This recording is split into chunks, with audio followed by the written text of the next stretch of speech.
Mégantic Larable. Monsieur le Président. Monsieur le Président, je pense qu'il faut recadrer les choses un petit peu. Il faut dire c'est quoi la motion qui est devant nous aujourd'hui. Que la Chambre réclame des excuses officielles du premier ministre au nom du gouvernement du Canada pour la promulgation le 16 octobre 1970 de la loi sur les mesures de guerre et le recours à l'armée contre la population civile du Québec afin d'arrêter de façon arbitraire d'incarcérer sans accusation et d'intimider près de 500 Québécoises et Québécois. Monsieur le Président, ce matin, le chef du Bloc québécois a livré un discours de 20 minutes pour présenter cette motion. Un discours enflammé, comme il est capable de le faire. Un discours qui ne cachait pas ses valeurs indépendantistes, comme il est capable de le faire. Un discours, cependant, qui représente, tout comme la motion que son parti présente, malheureusement, un rendez-vous manqué avec l'histoire. Parlons d'abord du discours du chef du Bloc québécois et de ce qu'il a volontairement oublié de parler, Monsieur le Président. Le chef du Bloc, pendant 20 minutes, n'a jamais parlé de Pierre Laporte, n'a jamais parlé de... Pour quelques minutes, apparemment, il y a un problème avec l'interprétation. C'est correct maintenant? Je peux juste indiquer en anglais. Ça fonctionne maintenant? Parfait. OK, c'est correct. Allez-y, monsieur. Donc, pendant 20 minutes, le chef du Bloc a volontairement oublié de parler de Pierre Laporte, n'a jamais parlé de l'enlèvement de James Richard Cross, n'a pas dit un mot sur les 200 attentats du FLQ, n'a jamais parlé des 10 Québécois qui sont morts à la suite d'attentats terroristes, n'a jamais mentionné que c'est le Québec, le gouvernement avec le soutien des 3 partis d'opposition, qui a demandé la présence de l'armée, n'a surtout pas mentionné que l'armée était sous la supervision de la Sûreté du Québec pour mener les arrestations, n'a pas dit un mot sur le fait que les personnes qui ont été injustement et arbitrairement arrêtées ont été compensées par le gouvernement du Québec, n'a pas rapporté les paroles des indépendantistes notoires tels que René Lévesque et Camille Lorrain, des paroles positives sur la présence de l'armée. Il n'a pas parlé des menaces constantes de meurtre et de kidnapping du FLQ, Monsieur le Président. Il n'a pas parlé du rassemblement de 3000 personnes au centre Paul Sauvé de Montréal, où les gens scandaient le poing en l'air « FLQ, nous vaincrons ». Monsieur le Président, ces oublis volontaires font en sorte que cette Chambre ne pourra pas commémorer, comme il se doit, le 50e anniversaire de la crise d'octobre 1970. La motion du Bloc québécois est une occasion manquée, un rendez-vous manqué, Monsieur le Président, 50 ans après ces tristes événements. La motion du Bloc québécois, elle aurait pu permettre à cette Chambre de mettre en valeur la résilience des Québécois qui n'en voulaient pas du terrorisme pour faire avancer leur société. Si le discours du Bloc était fondé sur des faits et tous les faits, il reconnaîtrait que tous ces événements, au contraire de mettre fin au nationalisme québécois, lui a en quelque sorte donné des ailes. Après octobre 70, l'option indépendantiste n'a cessé de croître pour les 20 années qui ont suivi, Monsieur le Président. Monsieur le Président, et j'ai un peu honte de le dire, mes parents m'ont amené dans mon premier rassemblement politique quand j'avais 10 ans. Ça va donner un peu l'âge que j'ai. C'était en 1976. C'était pour célébrer la victoire du Parti québécois, Monsieur le Président. Mais, Monsieur le Président, il y a eu 2 référendums gagnants depuis ce temps. Gagnants parce que je n'ai pas suivi aveuglément mes parents. C'est ça qu'il faut comprendre, Monsieur le Président. J'ai vu la lumière, Monsieur le Président. J'ai vu la lumière. Et parce que c'est tout ça, Monsieur le Président, parce que les Québécois ont dit non. Mais ces années qui ont suivi ont vu, on ne peut pas le nier, on aurait pu en parler ici, ont vu l'option indépendantiste croître. Les Québécois ont clairement démontré qu'ils ne voulaient pas de la violence dans laquelle la FLQ les entraînait. Et c'est avec maturité, Monsieur le Président, que les Québécois ont voté pour leur avenir. Les Québécois ont décidé pour eux-mêmes.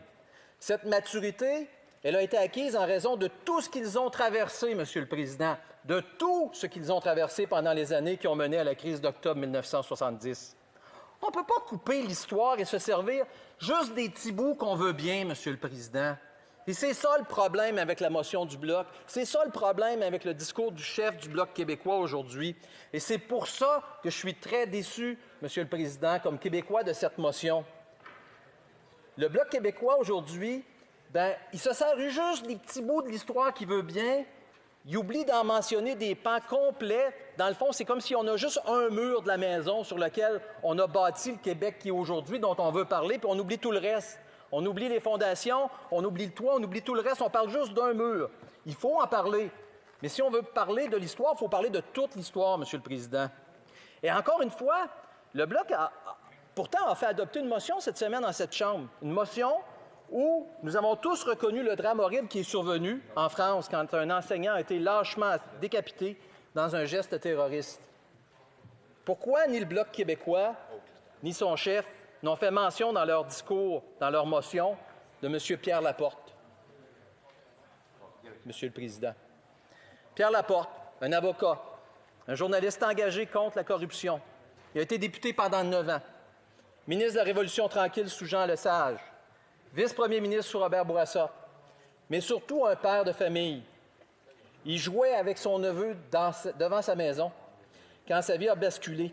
Il a été kidnappé. Son corps a été retrouvé une semaine plus tard. Il a été la dernière victime des assassins du FLQ. Monsieur le Président, il ne faut pas oublier Pierre Laporte. Il ne faut pas oublier que la crise d'octobre est essentiellement le triste anniversaire de l'exécution d'un ministre, d'un élu, M. Pierre Laporte, aux mains d'une organisation terroriste qui était le FLQ. Et M. Laporte n'était pas la seule victime, Monsieur le Président. Permettez-moi de rappeler un peu le contexte et les noms. De 1963 à 1970, le FLQ prépare des actes terroristes, des camps d'entraînement, des armes, des cellules pour loger des otages, 200 attentats criminels, des vols à main armée, des bombes, des menaces, des fusillades, des blessés dans un attentat à la Bourse de Montréal en 1969, 27 personnes qui ont été blessées. Et aujourd'hui, j'écoutais mes collègues du Bloc québécois nommer les gens qui ont été arrêtés. Permettez-moi de nommer une liste qu'ils ont oublié de nommer. Wilfred O'Neill, un gardien de nuit, décédé. Sergent Walter Leja, qui a succombé à ses blessures en désamorçant des bombes plantées dans des écoles et dans des rues passantes. Leslie McWilliams et Alfred Péniche, des gérants et commis de magasins. Thérèse Morin, ouvrière. Jean Corbeau, un jeune de 16 ans que le FLQ a lâchement utilisé pour placer une bombe, Monsieur le Président, qui est décédé. Robert Dumas, policier. Jeanne d'Arc Saint-Germain, une fonctionnaire. Monsieur le Président, c'est une liste qu'on ne doit pas non plus oublier. C'est une liste de noms qu'aujourd'hui, les députés du Bloc québécois auraient dû ajouter à leur liste de personnes qui ont été arrêtées arbitrairement, injustement, et qui ont été compensées parce qu'ils ont été arrêtés injustement et arbitrairement. Mais on a oublié de parler de ces gens-là. Et moi, Monsieur le Président, je ne veux pas les oublier, tout comme je ne veux pas jamais oublier M. Pierre Laporte. Et en ce 50e anniversaire de la crise d'octobre, Monsieur le Président, je pense qu'on doit se rappeler des faits, mais de l'ensemble des faits, pas uniquement des faits qui font notre affaire, Monsieur le Président. Monsieur le Président, permettez-moi de souligner, de lire cette citation de Mme Lisiane Gagnon, qui, le 5 octobre dernier, dans la presse, disait « Quand on pense que les felkistes se posaient en défenseurs de la classe ouvrière, les morts dus aux attentats felkistes précédents octobre étaient tous des gangs petits, des modestes salariés. » Monsieur le Président, il y a un autre élément qu'il ne faut pas oublier, c'est l'enlèvement de James Richard Cross, un attaché commercial de Grande-Bretagne à Montréal. Il a été menacé et enlevé de sa résidence diplomatique. Il a retrouvé sa liberté que 2 mois plus tard. 2 mois qu'il a passé mal nourri, maltraité, mal logé. Il raconte qu'on l'obligeait à dormir debout et menotté dans le noir. C'était une expérience traumatisante pour lui et pour ses proches, Monsieur le Président. Mais de ça, le chef du Bloc québécois n'en a pas parlé.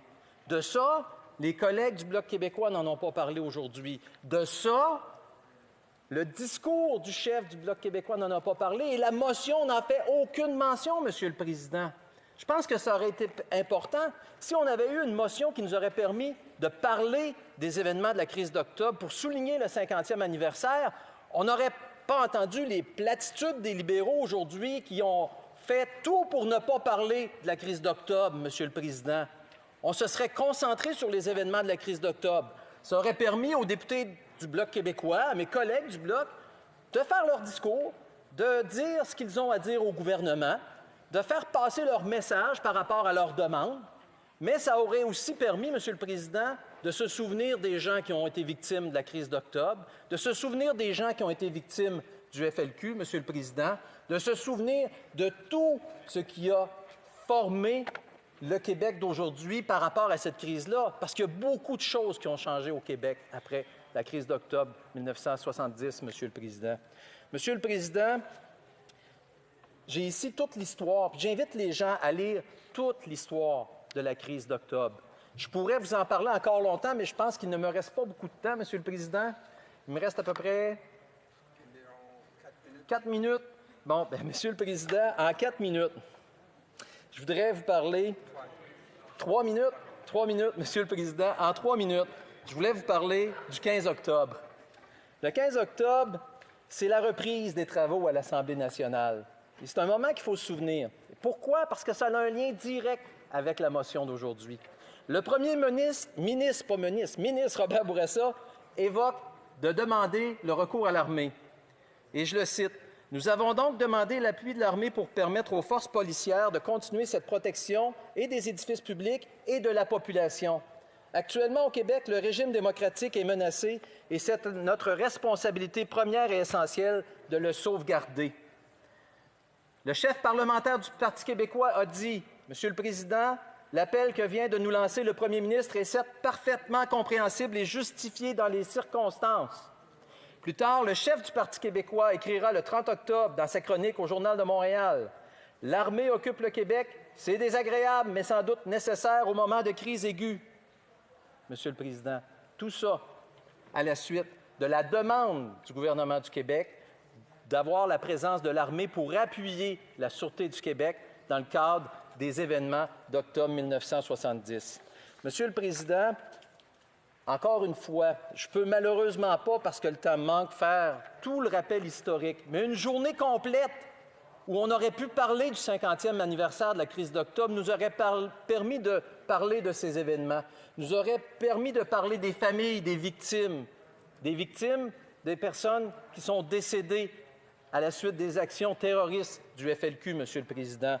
Malheureusement, Monsieur le Président, je vous rappelle que le chef du Bloc, dans sa motion et dans son discours, n'a pas parlé de Pierre Laporte, n'a jamais parlé de Richard Cross, n'a pas dit un mot sur les 200 attentats du FLQ, n'a jamais parlé des 10 Québécois qui sont morts à la suite des attentats terroristes, n'a jamais mentionné que c'est le Québec, le gouvernement, avec le soutien des 3 partis d'opposition, qui a demandé la présence de l'armée, et n'a pas dit un mot sur le fait que des personnes qui ont été injustement et arbitrairement arrêtées ont été compensées par le gouvernement du Québec. Monsieur le Président, en terminant, le 50e anniversaire de la crise d'octobre aurait dû permettre de se souvenir de Pierre Laporte, qui n'aura jamais eu le plaisir de voir ses enfants grandir, ses petits-enfants naître et grandir. Merci.